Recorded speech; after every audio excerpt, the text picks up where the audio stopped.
ಎಲ್ಲರಿಗೂ ನಮಸ್ಕಾರ. ಸ್ಪರ್ಶ ಅಕಾಡೆಮಿ ಯೂಟ್ಯೂಬ್ ಚಾನಲ್ಗೆ ತಮಗೆಲ್ಲ ಸ್ವಾಗತ. CTI ಮತ್ತು PDO ನಂತರ ಗ್ರೂಪ್ ಸಿ ಎಕ್ಸಾಮಿನೇಷನ್ಸ್ಗೆ ಬೇಕಾಗಿರುವಂತಹ ಕಂಪ್ಯೂಟರ್ ಸಾಕ್ಷರತೆ ಪ್ರಶ್ನೆಗಳಿದಾಗಿರುತ್ತೆ. ಇದು ಬಂದು ಕ್ರ್ಯಾಶ್ ಕೋರ್ಸ್ ಆಗಿರುತ್ತೆ. ಆಲ್ರೆಡಿ ಒಂದು ವಿಡಿಯೋ ಮಾಡಿದ್ದೀರಿ. ಸೊ ಟೋಟಲಿ 30 ವೀಡಿಯೋಸ್ ಇರುತ್ತೆ. 30 ವೀಡಿಯೋಸಲ್ಲಿ 50 ಪ್ರಶ್ನೆಗಳಿರುತ್ತೆ. ಸೊ ನಿಮಗೆ ಕಂಪ್ಲೀಟ್ ಏನು ನಡೆದಿದೆಯೋ, ಎಕ್ಸಾಮಿನೇಷನ್ಸ್ ಏನೇನು ನಡೆದಿದೆಯೋ KPSC ವತಿಯಿಂದ, KEA ವತಿಯಿಂದ, ಸೊ ಕಂಪ್ಲೀಟಾಗಿ ನಿಮಗೆ ಕಂಪ್ಯೂಟರ್ ಸಾಕ್ಷರತೆ ಪ್ರಶ್ನೆಗಳನ್ನ ನಿಮಗೆ ಕೊಡುವಂಥದ್ದು, ಉತ್ತರ ಸಮೇತ ಕೊಡ್ತೀವಿ. ಇಷ್ಟು ನೋಡ್ಕೊಳ್ಳಿ. ನಿಮ್ಗೆ ಏನಿಲ್ಲ ಹೋದ್ರೂ ಎಕ್ಸಾಮಿನೇಷನಲ್ಲಿ 50 to 60% ಕ್ವಶನ್ಸ್ 100% ಕವರ್ ಆಗುತ್ತೆ. ಓಕೆ, ನೋಡ್ಕೊಳ್ಳಿ. ಇಲ್ಲಿ ಬಂದು 1 MB ಯಾವುದಕ್ಕೆ ಸಮ ಅಂತ ಕೇಳಿದ್ದಾರೆ. 1024 KB. 1 GB ಬಂದು 1024 MB ಆಗಿರುತ್ತೆ. ಸೊ ಈ ಥರ ಚೇಂಜ್ ಆಗ್ಕೊಂಡು ಹೋಗ್ತಿರುತ್ತೆ. ಓಕೆ, ವೆರಿ ವೆರಿ ಇಂಪಾರ್ಟೆಂಟ್ ಆಗಿರುತ್ತೆ. ಓಕೆ, ಕಿಲೋ ಬೈಟ್ಸ್ ಅಂತ ಹೇಳ್ತೀವಿ. ಅದೇ ನೀವು 1024 bytes is equal to 1 KB ಆಗಿರುತ್ತೆ. ಓಕೆ, ಇಂಪಾರ್ಟೆಂಟ್ ಇದು. ನೆಕ್ಸ್ಟ್ ನೋಡಿ, ಭಾರತದ ಮೊಟ್ಟ ಮೊದಲ ಸೂಪರ್ ಕಂಪ್ಯೂಟರ್ ಯಾವುದು? ಆನ್ಸರ್ ಬಂದು ಪರಮ್ 8000. Very very important. ರೀಸೆಂಟಾಗಿದು FDAನಲ್ಲಿ ಕ್ವಶನ್ ಆಗಿದೆ. ತುಂಬ ಅಂದರೆ ತುಂಬ ಇಂಪಾರ್ಟೆಂಟ್ ಆಗಿರುತ್ತೆ. ದಯವಿಟ್ಟು ಹೇಳ್ತಾ ಇದ್ದೀನಿ, ನೋಟ್ ಡೌನ್ ಮಾಡ್ಕೊಳ್ಳಿ. ತುಂಬ ಇಂಪಾರ್ಟೆಂಟ್ ಆದ ಕ್ಲಾಸಸ್ ಇದು. ಓಕೆ, ಗೂಗಲ್ ಕ್ರೋಮ್ ಎನ್ನುವುದು ಈ ಕೆಳಗಿನ ಯಾವುದಕ್ಕೆ ಉದಾಹರಣೆ? ನೋಡಿ, ಆಪ್ಷನ್ಸ್ ನೋಡ್ಕೊಳ್ಳಿ. ಫಸ್ಟ್, ಕಾರ್ಯನಿರ್ವಾಹಕ ವ್ಯವಸ್ಥೆ ಅಂದರೆ ಆಪರೇಟಿಂಗ್ ಸಿಸ್ಟಮ್ ಅಲ್ಲ ಇದು. ಆಪರೇಟಿಂಗ್ ಸಿಸ್ಟಮ್ ಅಲ್ಲ ಇದು. ಓಕೆ, ವಿಂಡೋಸ್ ಇದು ಬಂದು ಆಪರೇಟಿಂಗ್ ಸಿಸ್ಟಮ್ ಆಗಿರುತ್ತೆ. ಓಕೆ, ಜಾಲದರ್ಶಕ, ಎಸ್, ವೆಬ್ ಬ್ರೌಸರ್ ಆಗಿರುತ್ತೆ. ಯಾವುದು? ಗೂಗಲ್ ಬಂದು ವೆಬ್ ಬ್ರೌಸರ್ ಆಗಿರುತ್ತೆ. ಓಕೆ, ಅಂತರ್ಜಾಲ ಸೇವೆಯನ್ನು ಒದಗಿಸುವುದು ಅಲ್ಲ, ಜಾಲತಾಣ ಅಲ್ಲ. ಓಕೆ, ಇದು ಬಂದು ವೆಬ್ ಬ್ರೌಸರ್ ಆಗಿರುತ್ತೆ, ಜಾಲದರ್ಶಕ ಆಗಿರುತ್ತೆ, ಗೂಗಲ್ ಕ್ರೋಮ್. ಓಕೆ, ನೆಕ್ಸ್ಟ್ ಬಂದು URLನ ವಿಸ್ತೃತ ರೂಪ ಏನು ಅಂತ ಕೇಳಿದ್ದಾರೆ. ಸೊ ಇಂಪಾರ್ಟೆಂಟ್ ಆಗಿರುತ್ತೆ, ಯೂನಿಫಾರ್ಮ್ ರಿಸೋರ್ಸ್ ಲೊಕೇಟರ್. ಓಕೆ, ಕೆಳಗಿನವುಗಳಲ್ಲಿ ಗುಂಪಿಗೆ ಸೇರದ ಪದ ಯಾವುದು? ನೋಡ್ಕೊಳ್ಳಿ. ಇದು Linux, Windows, Android, lollipop. Okay, ಇದರಲ್ಲಿ ಯಾವುದು ಅಂತ ಹೇಳಿದ್ರೆ ವಿಂಡೋಸ್ ಆಗಿರುತ್ತೆ. ಸಾರಿ, ಲಿನಿಕ್ಸ್ ಆಗಿರುತ್ತೆ. ವಿಂಡೋಸ್ ಅಲ್ಲ, ಲಿನಿಕ್ಸ್ ಆಗಿರುತ್ತೆ. ಓಕೆ, ವಿಂಡೋಸ್ ಬಂದು ಆಪರೇಟಿಂಗ್ ಸಿಸ್ಟಮ್ ಆಗಿರುತ್ತೆ. ಸೊ ಲಿನಿಕ್ಸ್ ಬಂದು ಇದರಲ್ಲಿ ಆಡ್ ಔಟ್ ಆಗಿರುತ್ತೆ. ಓಕೆ, ವೆರಿ ವೆರಿ ಇಂಪಾರ್ಟೆಂಟ್ ಆಗಿರುತ್ತೆ ಇದು ಕೂಡ. ಓಕೆ, ಎನಿಯಾಕ್ ಮತ್ತು ಯುನಿವ್ಯಾಕ್ ಅಂದರೆ ಏನು? ಇದು ಬಂದು ಪ್ರಥಮ ತಲೆಮಾರಿನ ಕಂಪ್ಯೂಟರ್ಸ್. ಓಕೆ, ಎನಿಯಾಕ್ನ ವಿಸ್ತೃತ ರೂಪ, ಯುನಿವ್ಯಾಕ್ನ ವಿಸ್ತೃತ ರೂಪ. ಕಮೆಂಟ್ ಸೆಕ್ಷನಲ್ಲಿ ಕಮೆಂಟ್ ಮಾಡಿ. ತುಂಬಾ ತುಂಬ ಇಂಪಾರ್ಟೆಂಟ್ ಆಗಿರುತ್ತೆ. ಓಕೆ, ತಪ್ಪಾದ ಹೇಳಿಕೆಯನ್ನು ಕಂಡು ಹಿಡಿಯಿರಿ. .ಗೌರ್ಮೆಂಟ್ ಎಂಬುದು ಸರ್ಕಾರಿ ಇಲಾಖೆಗಳ ಜಾಲತಾಣವನ್ನು ಸೂಚಿಸುತ್ತದೆ.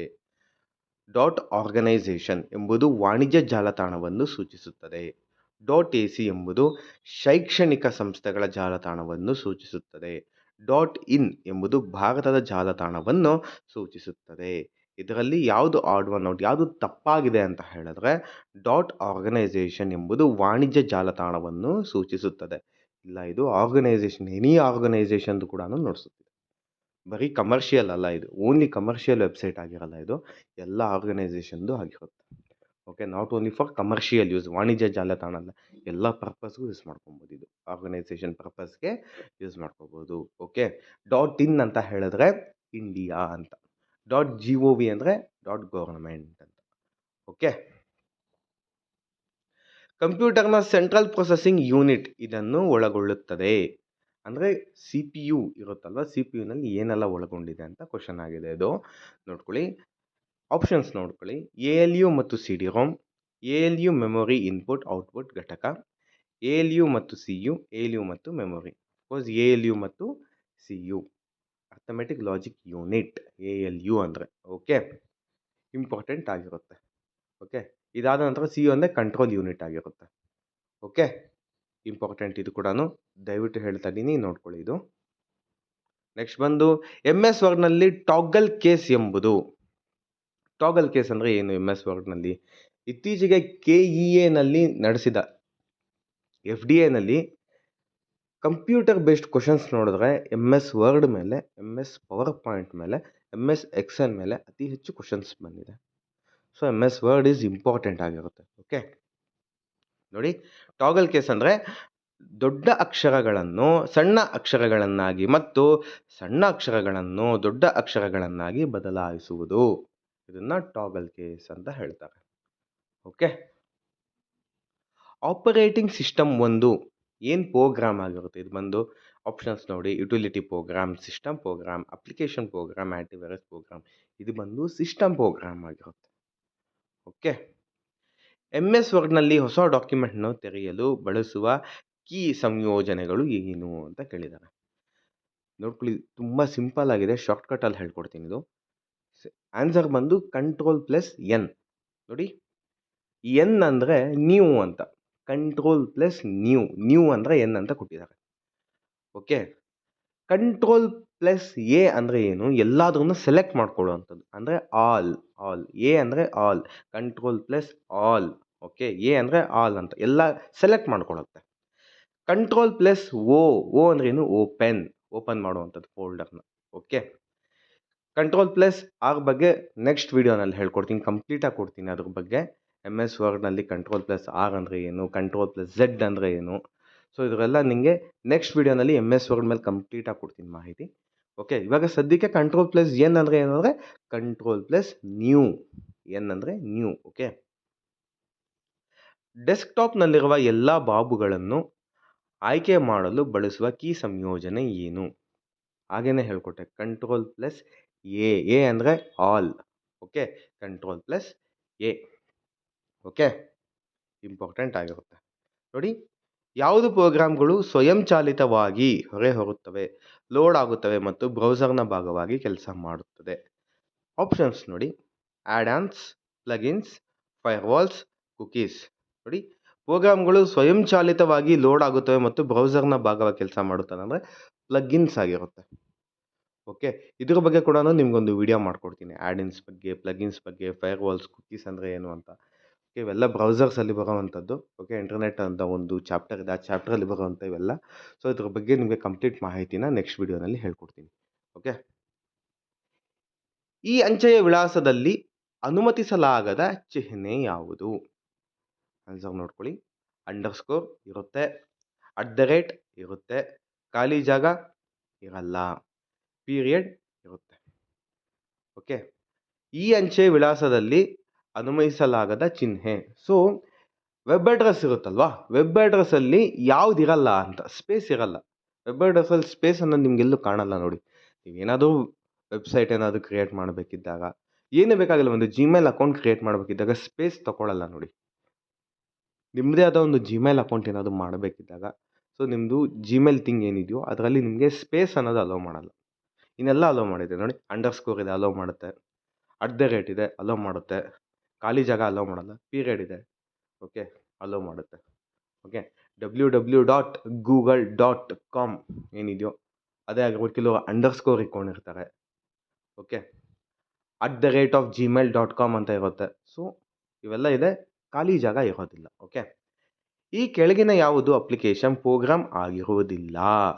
Windows 7, MS office, Tally, CAD. Windows 7 ಬಂದು ಆಪರೇಟಿಂಗ್ ಸಿಸ್ಟಮ್ ಆಗಿರುತ್ತೆ. Okay, MS office, Tally, CAD ಇವೆಲ್ಲ ಬಂದು ಅಪ್ಲಿಕೇಶನ್ ಪ್ರೋಗ್ರಾಮ್ ಆಗಿರುತ್ತೆ. ಓಕೆ, ಇಂಪಾರ್ಟೆಂಟ್ ಆಗಿರುತ್ತೆ, ನೋಡ್ಕೊಳ್ಳಿ. ನೆಕ್ಸ್ಟ್ ಬಂದು, ಈ ಅಂಚೆಯನ್ನು ಹೆಚ್ಚು ಸ್ವೀಕೃತಿಗೆ ಕಳಿಸುವಾಗ ಅವರ ವಿಳಾಸವನ್ನು ಮರೆಮಾಡಲು ಡ್ಯಾಶ್ ಆಯ್ಕೆ ಬಳಸಬೇಕು. ಆನ್ಸರ್ ಬಂದು BCC, ಬ್ಲ್ಯಾಕ್ ಕಾರ್ಬನ್ ಕಾಪಿ. ರೀಸೆಂಟಾಗಿ ಇದ್ರ ಮೇಲೆ ಕ್ವಶನ್ ಆಗಿದೆ. Last time group C questions ಏನಾದರೂ ನೋಡಿದ್ದೀರಾ ಅಂದರೆ 2021ನಲ್ಲಿ ನಡೆದ ಗ್ರೂಪ್ ಸಿ ಎಕ್ಸಾಮಿನೇಷನಲ್ಲಿ ಕ್ವಶನ್ ಕೇಳಿದ್ದಾರೆ. ರಿಪೀಟ್ ಆಗಿದೆ ಈ question. Okay, BCC, black carbon copy ಆಗಿರುತ್ತೆ. ಓಕೆ, ಇಮೇಜನ್ನು ಪಠ್ಯಕ್ಕೆ ಪರಿವರ್ತಿಸಲು ಬಳಸುವ ಸಾಧನ ಯಾವುದು? ಆನ್ಸರ್ ಬಂದು OCR. ಇಂಪಾರ್ಟೆಂಟ್ ಆಗಿರುತ್ತೆ, ನೋಟ್ ಡೌನ್ ಮಾಡ್ಕೊಳ್ಳಿ. ಲೇಸರ್ ಮುದ್ರಕ ವೇಗವನ್ನು ಹೀಗೆ ಅಳೆಯಲಾಗುತ್ತದೆ. ರೀಸೆಂಟಾಗಿ KEAನಲ್ಲಿ ಈ ಪ್ರಶ್ನೆ ಕೇಳಿದ್ದಾರೆ. ಓಕೆ, ತುಂಬ ಇಂಪಾರ್ಟೆಂಟ್ ಇದು. ಲೇಸರ್ ಮುದ್ರಕ ವೇಗವನ್ನು ಹೀಗೆ ಅಳೆಯಲಾಗುತ್ತದೆ. ಆನ್ಸರ್ ಬಂದು PPM. ವೆರಿ ವೆರಿ ಇಂಪಾರ್ಟೆಂಟ್ ಆಗಿರುತ್ತೆ. ಓಕೆ, ರೀಸೆಂಟಾಗಿ ರಿಪೀಟ್ ಆಗಿದೆ ಈ ಕ್ವಶನ್. ಇದು KEಯ ವತಿಯಿಂದ FDA ಅಥವಾ HDA ಕ್ವಶನ್ ಪೇಪರ್ ಏನಾದರೂ ನೀವು ಸಂವಹನ ಪೇಪರ್ ಏನಾದರೂ ನೋಡಿದ್ದೀರಾ ಅಂದರೆ ಈ ಕ್ವಶನ್ ರಿಪೀಟ್ ಆಗಿದೆ. ಓಕೆ, ಈ ಕೆಳಗಿನ ಯಾವುದು ಅಂತರ್ಜಾಲದ ಬ್ರೌಸರ್ ಅಲ್ಲ? ಆನ್ಸರ್ ನೋಡ್ಕೊಳ್ಳಿ, ವೆರಿ ವೆರಿ ಇಂಪಾರ್ಟೆಂಟ್ ಆಗಿರುತ್ತೆ ಇದು. ಕ್ರೋಮ್ ಬಂದು ಬ್ರೌಸರ್, ಇದು ಮೊಜಿಲ್ಲಾ ಫೈರ್ಫಾಕ್ಸ್ ಅಂತ ಇರುತ್ತೆ ನೋಡಿ. ಬರೀ ಮೊಜಿಲ್ಲಾ ಅಂತ ಕೇಳ್ತಾರೆ, ಕೆಲವು ಕಡೆ ಫೈರ್ಫಾಕ್ಸ್ ಅಂತ ಕೇಳ್ತಾರೆ, ಎರಡೂ ಒಂದೇ. ಸೊ ಅದು ಕೂಡ ನಿಮಗೆ ಬ್ರೌಸರ್ ಆಗಿರುತ್ತೆ. ಒಪೇರಾ ಅಂತ ಕೊಟ್ಟಿರ್ತಾರೆ, ಇನ್ನು ಕೆಲವು ಕಡೆ ಒಪೇರಾ ಮಿನಿ ಅಂತ ಕೊಟ್ಟಿರ್ತಾರೆ, ಅದು ಕೂಡ ಬ್ರೌಸರ್ ಆಗಿರುತ್ತೆ. ಆದರೆ ಗೂಗಲ್ ಟಾಕ್ ಅನ್ನೋದಿದೆ ಅಲ್ವಾ, ಅದು ಬಂದು ಬ್ರೌಸರ್ ಅಲ್ಲ. ಓಕೆ, ನೆಕ್ಸ್ಟ್ ಬಂದು ನೋಟ್ ಪ್ಯಾಡ್ ಎಂಬುದು ಈ ಆಯ್ಕೆಯನ್ನು ಹೊಂದಿಲ್ಲ. ಯಾವುದು ಅಂತ ಹೇಳಿದಾಗ ನೋಡಿ, ಪದಸುತ್ತು ಹೊಂದಿದೆ, ಫಾಂಟ್ ಹೊಂದಿದೆ, ಪಠ್ಯ ಜೋಡಣೆ ಹೊಂದಿಲ್ಲ, ಪುಟ ಅಂದರೆ ಪೇಜ್ ಸೆಟಪ್ ಏನಿದೆಯೋ ಅದು ಕೂಡ ಹೊಂದಿದೆ. ಓಕೆ, ನೋಟ್ ಪ್ಯಾಡ್ನಲ್ಲಿ. ಸೊ ನಿಮಗೆ ಟೆಕ್ಸ್ಟ್ ಅಲೈನ್ಮೆಂಟ್ ನೋಟ್ ಪ್ಯಾಡಲ್ಲಿ ಇಲ್ಲ. ಓಕೆ, ಇಲ್ಲಿ ನೋಡ್ಕೊಳ್ಳಿ, ಈ ಕೆಳಗಿನವುಗಳಲ್ಲಿ MS ವರ್ಡ್ನಲ್ಲಿನ ಕಡತಗಳ ಸರಿಯಾದ ವಿಸ್ತರಣೆಯನ್ನು ಯಾವುದು ಸೂಚಿಸುತ್ತದೆ? ಅಂದರೆ ಯಾವ ಥರ ಸೇವ್ ಮಾಡ್ತೀರಾ, ಇದು MS ವರ್ಡ್ ಅಂತ ಒಂದು ಫೈಲ್ ಯಾವ ಥರ ನಿಮಗೆ ಸೂಚನೆ ಮಾಡುತ್ತದೆ, ಅಂದರೆ ಯಾವ ಥರ ಸೇವ್ ಆಗುತ್ತೆ, ಯಾವ ಫಾರ್ಮ್ಯಾಟಲ್ಲಿರುತ್ತೆ ಅನ್ನೋ ಬಗ್ಗೆ ಕ್ವಶನ್ ಕೇಳಿದ್ದಾರೆ. ಸೊ ನೋಡ್ಕೊಳ್ಳಿ, ಆನ್ಸರ್ ಬಂದು .doc. DOC ಅಂದರೆ ಡಾಕ್ಯುಮೆಂಟ್. ಓಕೆ, MS ವರ್ಡ್ನ ಡಾಕ್ಯುಮೆಂಟಲ್ಲಿ ಸೇವ್ ಮಾಡ್ಬೋದು, ಆ ಫಾರ್ಮ್ಯಾಟಲ್ಲಿ ಇರುತ್ತೆ ಅಂತ. ಓಕೆ, ಆದರೆ ಇಮೇಜ್ ಏನಾದರೂ ಇದ್ದರೆ, ಪಿಕ್ಚರ್ ಏನಾದರೂ ಇದ್ದರೆ ಅದಕ್ಕೇನು ಅಂದರೆ .jpeg. ಓಕೆ, ಸೊ ಇಂಪಾರ್ಟೆಂಟ್ ಆಗಿರುತ್ತೆ, ನೋಡ್ಕೊಳ್ಳಿ. ಈ ಥರ ಫಾರ್ಮ್ಯಾಟ್ ಏನಿದೆಯೋ ಆ ಫಾರ್ಮ್ಯಾಟ್ ಅನ್ನೋದು ಯಾವುದ್ರಲ್ಲಿ ಸೇವ್ ಆಗಿರುತ್ತೆ, ಅದ್ರದ್ದು ಒಂದು ಏನೊಂದು ಕಡತ ಏನಿದೆಯೋ ಅದು ನಿಮಗೆ ಇಂಪಾರ್ಟೆಂಟ್ ಆಗಿರುತ್ತೆ. ಓಕೆ, ಕಂಪ್ಯೂಟರ್ನ CPU ಡ್ಯಾಶ್ ಎಂಬ ಲಕ್ಷಾಂತರ ಸೂಕ್ಷ್ಮ ಸ್ವಿಚ್ಗಳನ್ನು ಹೊಂದಿದೆ. ಆನ್ಸರ್ ಬಂದು ಟ್ರಾನ್ಸಿಸ್ಟರ್ಗಳು. ಓಕೆ, ಇಂಪಾರ್ಟೆಂಟ್ ಆಗಿರುತ್ತೆ ಇದು ಕೂಡ. MS ವರ್ಡ್ನಲ್ಲಿ ಅಂಡು ಮಾಡಲು ಉಪಯೋಗಿಸಬೇಕಾದ ಕೀಗಳು ಯಾವುದು? Ctrl+Z ಅಂದರೆ ಅಂಡು. ಏನಾದರೂ ಒಂದು ಲೈಕ್ ಡಾಟಾನ ಕೊಟ್ಟಿರ್ತೀರ, ಅದೇನಾದರೂ ಮಾಡಬಾರ್ದು ಅಂತ ಹೇಳಿದ್ರೆ ಅಂಡು ಅಂದರೆ ನಾವು ಕೊಟ್ಟಿರುವಂತಹ ಡಾಟಾನ ಮತ್ತೆ ವಾಪಸ್ ಮಾಡುವಂಥದ್ದು. ಸೊ Ctrl+Z ಹೊಡೆದ್ರೆ, ಫಾರ್ ಎಕ್ಸಾಂಪಲ್ ಇವಾಗ ಏನಾದರೂ ಒಂದು ಟೈಪ್ ಮಾಡಿರ್ತೀರಿ, Ctrl+Z ಏನಾದರೂ ಹೊತ್ತೀರ, ಆ ಒಂದು ಟೈಪ್ ಏನು ಮಾಡಿರ್ತೀರೋ ಅದು ಬ್ಯಾಕ್ ಆಗುತ್ತೆ. ಓಕೆ, ಇಲ್ಲ ಹೋದರೆ ನೀವೇನಾದರೂ ಒಂದು ಇಮ್ಯಾಜಿನ್ ಏನಾದರೂ ಒಂದು ಪವರ್ ಪಾಯಿಂಟಲ್ಲಿ ಆ್ಯಡ್ ಮಾಡಿರ್ತೀರ, Ctrl+Z ಏನಾದರೂ ನೀವು ಪ್ರೆಸ್ ಮಾಡಿದ್ದೀರಾ ಅಂದರೆ ಆ ಇಮೇಜ್ ಅನ್ನೋದು ಬ್ಯಾಕ್ ಆಗಿಬಿಡುತ್ತೆ, ಇರಲ್ಲ ಅಲ್ಲಿ. ಓಕೆ, ಅಂಡು ಅಂದರೆ ಏನಾದರೂ ಒಂದು ನಾವು ಡಾಟಾ ಕೊಟ್ಟಿರ್ತೀರ ಅಂದರೆ Ctrl+Z ಏನಾದರೂ ಕೀನ ಪ್ರೆಸ್ ಮಾಡಿದ್ರೆ ಅಂದರೆ ಆ ಡಾಟಾ ಅಂದರೆ ಕೊಟ್ಟಿರೋ ಡಾಟಾ ಏನಾಗುತ್ತೆ ಅಂದರೆ ಎರೇಸ್ ಆಗುತ್ತೆ. ಓಕೆ, ಮಾಡದೇ ಇರುತ್ತೆ. ಓಕೆ, ಕಡತದ ವಿಸ್ತರಣೆ ಯಾವುದನ್ನು ಸೂಚಿಸುತ್ತದೆ? ಕಡತದ ಗಾತ್ರ, ಕಡತದ ಲೇಖಕರು, ಕಡತದ ವಿಷಯದ ಬಗ್ಗೆ. ನೆಕ್ಸ್ಟ್ ಬಂದು ಸೃಜಿಸಿದ ದಿನಾಂಕ. ಆನ್ಸರ್ ಬಂದು ಮೂರನೇದು, ಕಡತದ ವಿಷಯದ ಬಗೆ. ಓಕೆ, ಸಮಸ್ಯೆಯನ್ನು ಪರಿಹರಿಸಲು ಬಳಸುವ ಹಂತವಾದ ಪ್ರಕ್ರಿಯೆಯನ್ನು ಏನೆಂದು ಕರೆಯುತ್ತಾರೆ? ನೋಡ್ಕೊಳ್ಳಿ, ಇದು ಕೂಡ ವೆರಿ ವೆರಿ ಇಂಪಾರ್ಟೆಂಟ್ ಆಗಿರುತ್ತೆ. ಆಲ್ಗೋರಿದಮ್ ಅಂತ ಹೇಳ್ತೀವಿ. ಓಕೆ, ಸಮಸ್ಯೆಯನ್ನು ಪರಿಹರಿಸಲು ಬಳಸುವ ಹಂತವಾದ ಪ್ರಕ್ರಿಯೆಯನ್ನು ಏನೆಂದು ಕರೆಯುತ್ತಾರೆ? ಆಲ್ಗೋರಿದಮ್. ಓಕೆ, MS ಪವರ್ ಪಾಯಿಂಟ್ನಲ್ಲಿ ಸ್ಲೈಡ್ ಶೋ ನಿಲ್ಲಿಸಲು ಉಪಯೋಗಿಸುವ ಕೀಗಳು ಯಾವುದು? ಆನ್ಸರ್ ಬಂದು escape key. Slide show start ಮಾಡೋದಕ್ಕೆ F5, ಸ್ಲೈಡ್ ಶೋ ನಿಲ್ಲಿಸೋದಕ್ಕೆ ಎಸ್ಕೇಪ್. ಎರಡು ಇಂಪಾರ್ಟೆಂಟ್, ನೋಟ್ ಡೌನ್ ಮಾಡ್ಕೊಳ್ಳಿ ಇದು. ಓಕೆ, ಒಂದು ಪ್ರೋಗ್ರಾಮ್ನಿಂದ ಇನ್ನೊಂದಕ್ಕೆ ತೆರಳಲು ಉಪಯೋಗಿಸುವ ಕೀಗಳು ಏನು? ಆಲ್ಟ್ ಮತ್ತು ಟ್ಯಾಬ್. ಓಕೆ, ಸೊ ಒಂದು ಪ್ರೋಗ್ರಾಮ್ನಿಂದ ಇನ್ನೊಂದು ಪ್ರೋಗ್ರಾಮ್ಗೆ ಹೋಗುತ್ತೆ, ಆಲ್ಟ್ ಮತ್ತು ಟ್ಯಾಬ್. ಓಕೆ, ಸೊ ಫ್ರೆಂಡ್ಸ್, ಇಲ್ಲಿಗೆ ಕ್ರ್ಯಾಶ್ ಕೋರ್ಸ್, ಕಂಪ್ಯೂಟರ್ ಸಾಕ್ಷರತೆಯ ಕ್ರ್ಯಾಶ್ ಕೋರ್ಸಿನ ಭಾಗ 2ನೇ ವಿಡಿಯೋ ಮುಗ್ದಿರುತ್ತೆ. ಸೊ ಟೋಟಲಿ 30 ವಿಡಿಯೋ ಇರುತ್ತೆ ನಿಮಗೆ. ಓಕೆ, ಸೊ ನೀವು ಮಾಡಬೇಕಾಗಿರೋದೆಲ್ಲ ಇಷ್ಟೇ, ನಮ್ಮ ಯೂಟ್ಯೂಬ್ ಚಾನಲ್ಗೆ ಸಬ್ಸ್ಕ್ರೈಬ್ ಆಗಿ. ಇನ್ನೂ ಏನಾದರೂ ನಿಮಗೆ ಹೆಚ್ಚಿನ ಮಾಹಿತಿ ಏನಾದರೂ ಬೇಕಿದ್ದರೆ ನಮ್ಮದೇ ಆದ ಟೆಲಿಗ್ರಾಮ್ ಚಾನಲ್ಸ್ ಇದೆ, ಸ್ಪರ್ಶ ಅಕಾಡೆಮಿ ಮತ್ತು ಟಾರ್ಗೆಟ್ PSI MPC ಅಂತ.